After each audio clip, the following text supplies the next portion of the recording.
This is your video for the next pro-con analysis, probably the hardest one. I know that I said something in the last video about it would be a longer video. It wasn't. I think it was maybe 12 minutes. This one might be a little bit longer than that. It might be the longest one, actually. Anyway, so you're going to review and you're going to analyze each respondent's list of potential, not necessarily actual weaknesses attached to the reasons and supporting reasons. And to be frank with you, there are quite a few weaknesses, actual weaknesses, but you don't need to, in your response, say this is the actual weakness and this is potential. I just want you to do something similar that Jen did.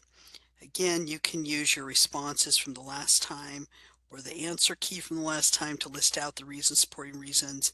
You don't have to use complete sentences. You can use phrases, and then underneath list out the potential ambiguities. And again, you're just going to watch this video, which is linked up above once I'm done, and you're going to open that one tab, and then you'll have your table here. And you'll just add your information, pause and play. So that's what we're going to do. So what I've decided to do is to use let me come back here, is to use, if I can get it open, this version of the answer key, which I will eventually put into a PDF as an answer key to attach to your answers. So it's easier to do it here in Google Docs because my explanations on the side are so dense that it's harder to do it in a PDF version. So just bear with me. So again, we're going through the pro-con of the issue or camping bans an effective strategy to address homelessness, and Devin Kurtz answers implicitly, yes, camping bans are effective. Why does he think that? His first reason, which we identified last time, is that there's a portion of the homeless population that's resistant to assistance, therefore bans are effective. What is the possible weaknesses? Well, there is ambiguity with dysfunctional. What does he mean by that? And what does he mean by them being resistant? We're not really sure what he means by those things. They could mean a number of different things. We go on then to supporting reason for reason one. He says, no matter how much effort is given to help them, they refuse to leave their camps. So there's technically not any weaknesses in the supporting reason, but I wanted to make note that the supporting reason then does define what he means by resistance, that if you give them a bunch of help, they're still going to refuse to leave their homeless camps. So he eliminates that potential or real weakness in reason one. We're still not sure what dysfunctional means, but it does get defined later in his argument. We go on to reason two. He says another reason the camping bans are effective is the fastest growing portion of the homeless suffer from mental illness and or substance abuse. So now you can see he's starting to define more or less what he's considering dysfunctional. Possible weaknesses in that reason is the ambiguity of what does he mean by severe mental illness and what does he mean by chronic substance use disorder. And just what I want you to think about this. I mean, I think it's normal and natural when things are uncertain in society that we all kind of have a little low-grade anxiety, a little low-grade depression. That is not severe mental illness. We're still able to function, go to work, go to school, take care of our families, take care of ourselves. So we want to be sure we understand what he means by that. And in terms of chronic substance use disorder, that's the new sort of PC word of saying someone who's an addict. You know, some of us enjoy a glass of wine or a beer. Some of you might engage in, marijuana gummies or bongs or whatever, but you're still able to function. You're not at that category of being an addict. So these terms carry a lot of weight with them. And so we want to be sure we understand what he means by that. If we go on here, his supporting reason for reason two, he says, those struggling with these disorders, the severe mental illness, the chronic substance abuse, are the ones most often living in tents on the streets. So it's not necessarily weaknesses with the supporting reason. However, we're still unclear what he would label or what he would indicate as severe mental illness. And again, it would be as simple as saying someone with severe mental illness He doesn't necessarily have to name the pathologies, but he could say it would be somebody who's unable to hold a job, unable to take care of the hygiene, they're unable to take care of children or whatever, pets, whatever, that sort of thing. All right, we're moving on here. He goes on to reason 3. He says the reason why camping bans are effective is this creates a challenge, the mental disorders, the chronic addiction, of getting these people help, and has resulted in, and I'm quoting him here, a low success rates of voluntary outreach. So the possible ambiguity or the possible weakness in this reason is the ambiguity of the phrase low success rates. So we have nothing to compare it to.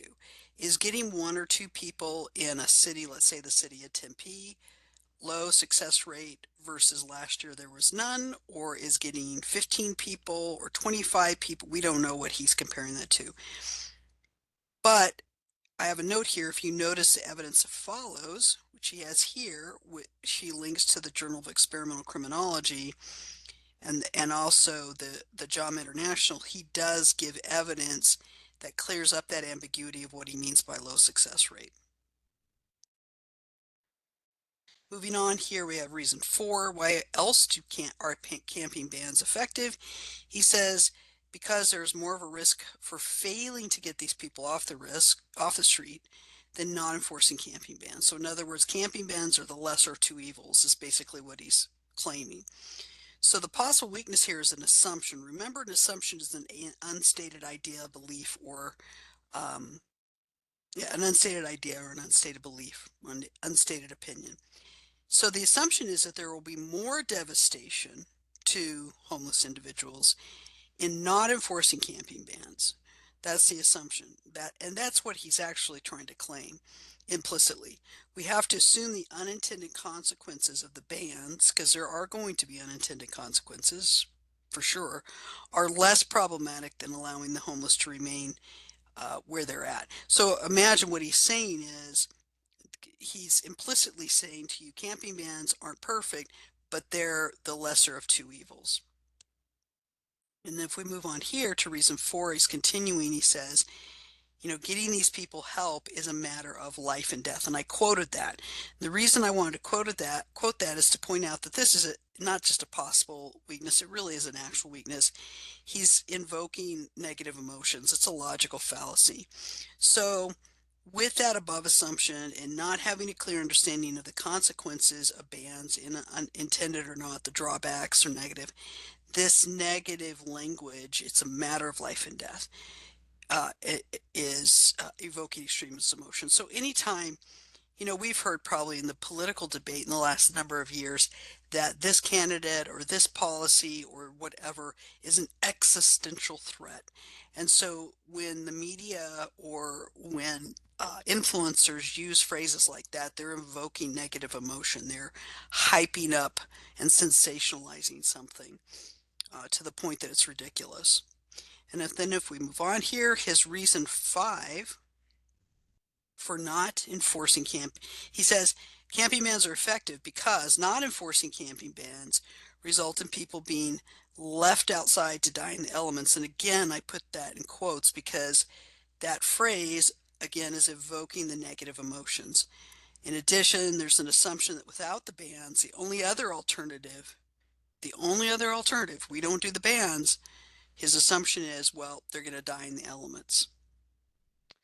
And I think we know that's not true because we've had a number of homeless people who survived the elements, whether it's extreme heat here in the summer Arizona or the extreme cold in the Midwest. And then we get to his last reason. He says bans are effective because the force of law, that's the bans being used by law enforcement, must be used to ensure the safety of those individuals who will not comply with services to help them. The possible weakness in this reasoning is the assumption that only the bans, i.e. the force of law, can ensure safety for the homeless. And that kind of goes with the above assumption. So we have to think, what are the alternatives, or to leave homeless people to fend for themselves, or only to enforce bans, particularly in inclement weather?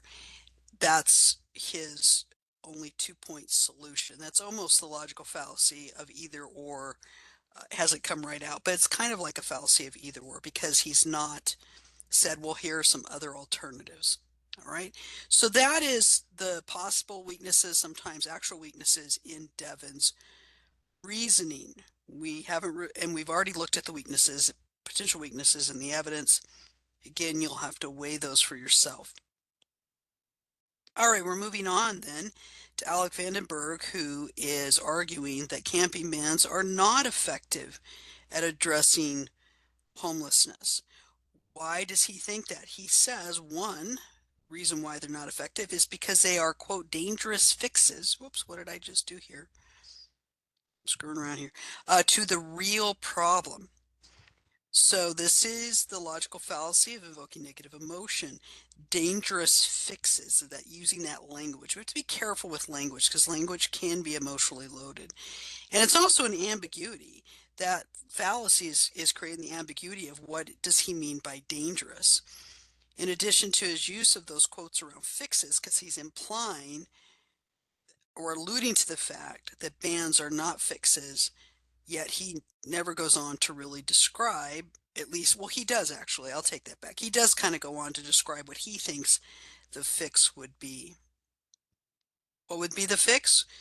It would be that rent is too high and so to lower rent. So here at least he attempts to imply what the fix might be. It's implied. It's still ambiguous, but it's implied. He goes on to say in reason two, they are not an effective strategy to address homelessness because many people are being evicted and incomes cannot cover the, I hate when my mouse does that, cannot cover the rising cost of rent. Now, right there, I wanted to say, wait, what does this have to do with homelessness? So there's an implication here. There's some implication going on. I didn't list this out, but I want you to understand what he's implying. If rent wasn't high, evictions weren't soaring, if people had enough money to pay rent, we wouldn't have the homeless. That's his implication. That's his assumption.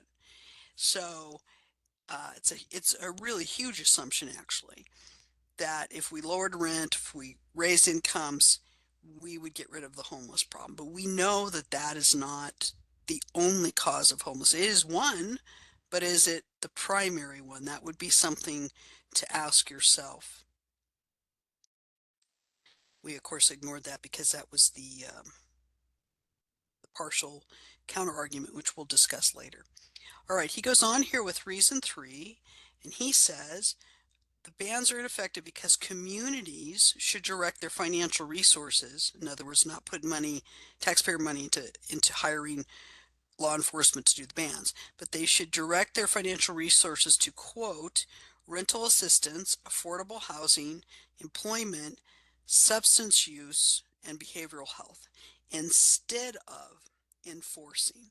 So you can see what he's done here is he's committed the logical fallacy of faulty dilemma or either or black and white thinking, kind of similar to Devon, but this is more explicit. He's assuming that the cities can't do all of those things, rental assistance, affordable housing, so on and so forth, as well as offering or doing or enforcing camping bans in particularly inclement weather, right? When it's 115 degrees out, when it's, below 3 below 0, whatever. So he's assuming that cities can't do both. So that's the faulty dilemma, logical fallacy. He goes on to say in reason four, the bans are ineffective because bans take away people's autonomy, medicine, IDs, and life-saving possessions, displacing them from public view. Okay, the possible weaknesses here is this reason assumes, and of course he offers no evidence here that these things are actually happening, that medicines, IDs, etc. are taken away. But are they? There's also a huge ambiguity of the phrase life-saving possessions. So we would want to know would bans lock vulnerable populations away without medical treatment? In other words, would law enforcement come into like let's say a inner city or outside the city a camping area, usually parks, round people up, put them in jail, and deny them medical treatment if they needed it? So we're not really sure if that's even a real thing. And in addition, he is implying that they are being locked up rather than sheltered, which again, there's a huge ambiguity between what bans would mean in terms of locking up or sheltering, right? We don't know, just based on these two men's responses. So there's also this logical fallacy of evoking negative emotion by displacing them from public view. So it leaves that bad taste in our mouth, like we're just trying to get rid of the people that make us uncomfortable, so to speak. Which, in some cases may be true, but it does evoke negative emotions. He goes on with reason 5 to explain why bans are ineffective because, quote, locking someone up who is on treatment wait list or ticketing someone who has nowhere else to sleep traumatizes people and robs them of their dignity. Again, we have the evoking the negative emotions, locking someone up, and it assumes the bans lock up, in other words, put in jail rather than shelter homeless people. It is also evoking negative emotions with the phrase, it traumatizes people and robs them of their dignity. And of course, these phrases are also ambiguous because, did I spell ambiguous right? It looks funny there. Um, because, well, mm, yeah, if we're if we accept the fact that some people may be severely mentally ill, may be disattached from reality, could be sleeping or trying to survive in 115-degree weather, and law enforcement takes them into, let's say, I don't know, St. Vincent de Paul shelter. So they're out of the heat, they get water, they get hygiene, they get medical attention. I'm not so sure that traumatizes them or you know, um, robs them of their dignity. But he's claiming this, so we would want to know in what way are they traumatized, and in what way is their dignity taken from them. He goes on with reason 6, and he says the reason why these bans are ineffective is because, quote, preventing people from accessing vital services by jailing them does nothing to promote community safety and healthy. This assumes that the bans, the camping bans, would prevent access to vital services. You would have to know what are those vital services that homeless people receive. Well, they can go to shelters and they can receive hygiene products, they can receive water, they can receive food, sometimes clothing, sometimes counseling, that sort of thing. Do do bans prevent that from still happening? So we have again the logical fallacy of evoking negative emotions with jailing, because again, it goes with the assumption that bans are jailing and not sheltering. And we also have the ambiguity of promoting community safety and health, along with the assumption that sheltering people through camping bans does not promote safety in parks. So again, when you get the chance to read the rest of this report, one of the things that becomes clear is that homeless people, whether they're choosing to be homeless or whether they're unfortunately there due to financial issues or they're there because of mental health issues or substance abuse issues, in some cases can be a threat to public safety and also are under threat for themselves. In other words, they are vulnerable to being attacked and abused as well, not just by the public, but by other homeless individuals. All right, and then moving on to reason 7, bans are not effective because they create more problems than solution. So there's an ambiguity, more problems. So he's listed things like robbing them of their dignity, taking away their autonomy, removing medicine, IDs, life-saving, whatever. Well, okay, those might be problems, but are they real problems? We have no evidence yet that those things have actually happened. So there's an ambiguity of these more problems, like what kinds of problems. He follows up with two supporting reasons attempting to clarify reason 7. His first supporting reason for reason 7, he says, quote, a new criminal record, so here's a problem, a new criminal record can prevent further delay in someone from regaining access to housing. So this assumes that if you're a homeless individual and you're camping in a park in Tempe and it's 115 degrees and the law enforcement comes along and says, yeah, you can't stay here, it's too dangerous, and they shelter you in a St. Vincent de Paul shelter, that they're also then going to cite that person for a ticket.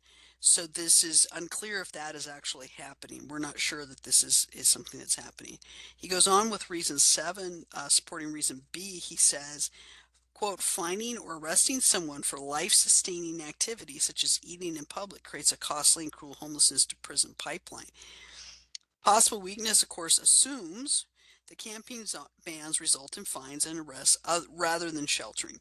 And there's so far, just based on Devin and Alec's response, we are not clear that those things are happening. Now, it might be happening. You might discover that when you read the rest of the report or go to some of the secondary sources linked in the report. But this is a big assumption just based on his response without any evidence to support it. It also assumes eating in public is criminalized. Don't know that it is. And it evokes the negative emotions through the phrase costly and cruel homelessness to prison pipeline. So the course that negative emotion, the evoking those negative emotions is making the assumption that if we allow camping bans during particularly inclement weather, what will happen is eventually these people that are rounded up and sheltered will end up in prison one day. I don't know that there's evidence for that. There might be.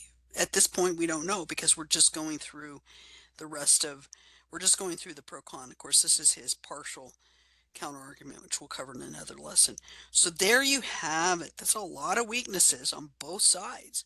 It makes it hard for you, I know, without further background information to know where to stand so far on this issue. But what you can do is you can reconsider the weaknesses, potential weaknesses of the evidence, investigate the evidence, decide for yourself if the evidence is valid, and look closely at the weaknesses in the reasoning and see if it detracts too much from the logic of the argument. And that will sort of steer you to decide, yes, the bans are effective, or no, the bans are not effective. And of course, this is just with information from the pro-con, not with any additional information you're going to get from the rest of the report later on in the course. So that's what I have for you. I will export this into a PDF, and so I will have it for an answer key once you submit your responses.